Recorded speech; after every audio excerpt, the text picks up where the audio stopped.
Hey, what's going on, guys? Welcome back to the GM. It is your guy, Boulanger. Up next, it's June 1st. Who's getting cut? Let's talk.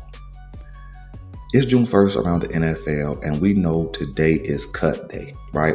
I believe that there's going to be some notable names get released today and throughout the next 7 days, which I think will absolutely put the end to free agency. Who's getting cut? No one can be sure, but I do know that there are some marquee names that have been linked to releases and trades for about the last 2 or 3 months. And my question to you guys is, and to myself, is should the Baltimore Ravens be interested in any of the guys that we're going to speak about? Well, let's get into it. The first guy up is going to be Miami Dolphins cornerback Jaylen Ramsey. Jaylen Ramsey is a big corner, a long guy who still has some speed and still has an ability to cover. Now, he's not that shutdown corner of times past who can just shut down one side of the field or travel with your best wide receiver, but he's still more than adequate to start at the NFL level. Would he fit the Baltimore Ravens? I think he would. I think he would be an immediate starter and upgrade over Awuzie, and it would increase the Baltimore Ravens' depth. Should we trade for him? No. Not at a $25 million cap number over the next couple of seasons. Understood that the Miami Dolphins would bear some of that initial trade money, which will make him more affordable, puts him probably in that $18 million range after a trade. But the consequence is you have to carry that salary over the next couple of seasons. So it would take at least 2 seasons to get free of that contract for a 31-year-old corner. Now, I'm not banging on his age, right? Because that's still young in some aspects. But in a trade, it's a no-go. But if he's put on the street, the Baltimore Ravens absolutely should take a look into a guy like Jaylen Ramsey. Ramsey would be a good addition to this Baltimore Ravens defense.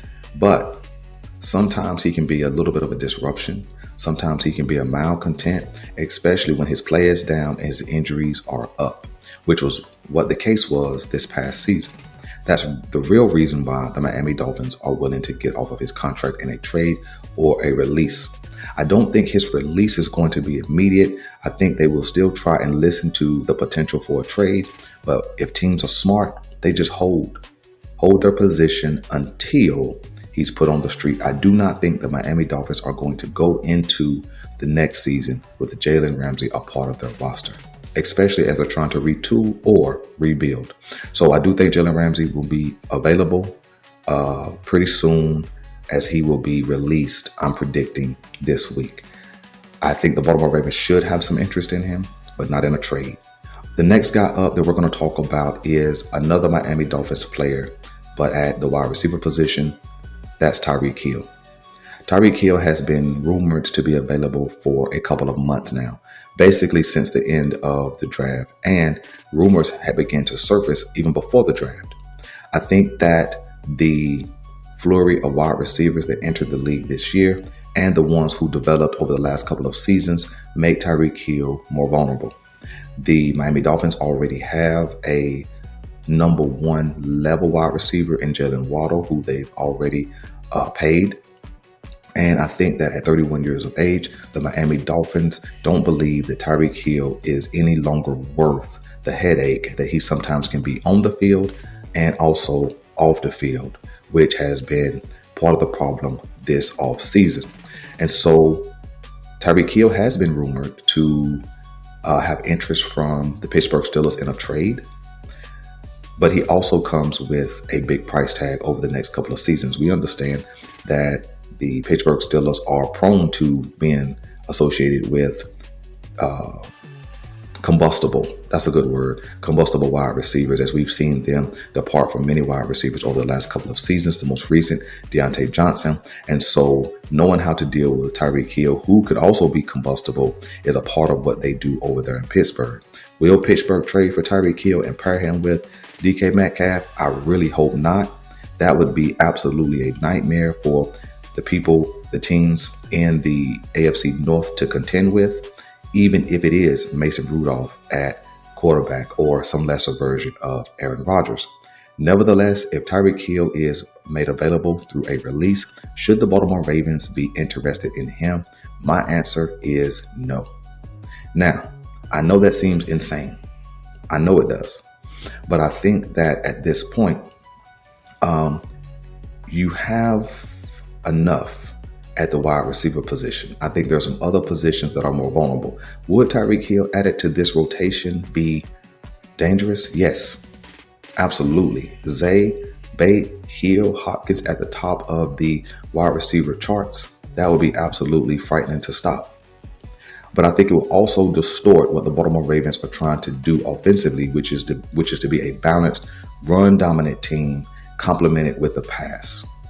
And so if Tyreek Hill is made available, I'm okay if the Baltimore Ravens sign him, but I don't think it should be a necessary pursuit of Tyreek Hill. I think he still has a lot of game left. I think he still has at least one or two more 1,000-yard seasons in front of him. And I think he at least has one or two more Pro Bowls in front of him, barring any type of injury. But is it worth the headache that he could be on and off the field? I don't think so. I think that the showing of the Baltimore Ravens in OTA shows camaraderie, continuity, connectiveness. And I don't think bringing a player of Tyreek Hill's magnitude in, whether trade or whether through a release, is the best idea. You guys let me know what you think about that, Jaylen Ramsey, and then also Tyreek Hill. The last guy I have for you guys is cornerback from the Green Bay Packers, JaMarr Alexander. Alexander has been a cornerback that has been linked by rumor to the Baltimore Ravens basically for a season. It's been super clear that the Green Bay Packers have been considering moving on from Alexander, mostly because of his injury history. He is a lockdown corner. He's great in coverage. He can also play man, but he has not been healthy to be a full contributor.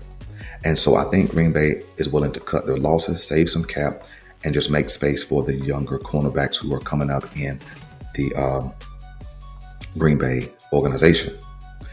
I don't think anybody's going to trade for Alexander only because he's been available for some time now. And I do think that this is the guy that the Baltimore Ravens should pursue with a level of aggression if he is put on the street. Not because he's going to be a total game changer, but he's not a team disruptor. He's not a malcontent. His only problem has been not being healthy. When he's been on the field, he's been one of the better corners in the league. And so I believe that a change of scenery, a fresh start with a familiar face that he played with in college in Lamar Jackson, I think a move to Baltimore could do Alexander's career well. I think he will come at a reasonable price, especially if he's going to be a part of a contender. I think that we should, if we pursue him, one, if he's made available, and then if we pursue him, we should pursue him and sign him to something more of a 2 or 3 year deal, not just a 1 year deal, because I think with the draft picks that we selected this year, Coney and also Longerbeam, I think that it could give Alexander some relief, some time off the field where he could get some rest during plays. Also with Awuzie there, it could give him some rest between plays. Those kind of things, which could help keep him fresh and healthy for a long run this season and into the playoffs. So I believe that JaMarr Alexander is the player, the marquee name, if he is released, that the Baltimore Ravens should pursue. And I do think they will pursue him if he's made available. So you let me know what you guys think about any of these players, Jaylen Ramsey, Tyreek Hill, and JaMarr Alexander. I'm your guy, Boulanger. This is the GM, and we're out.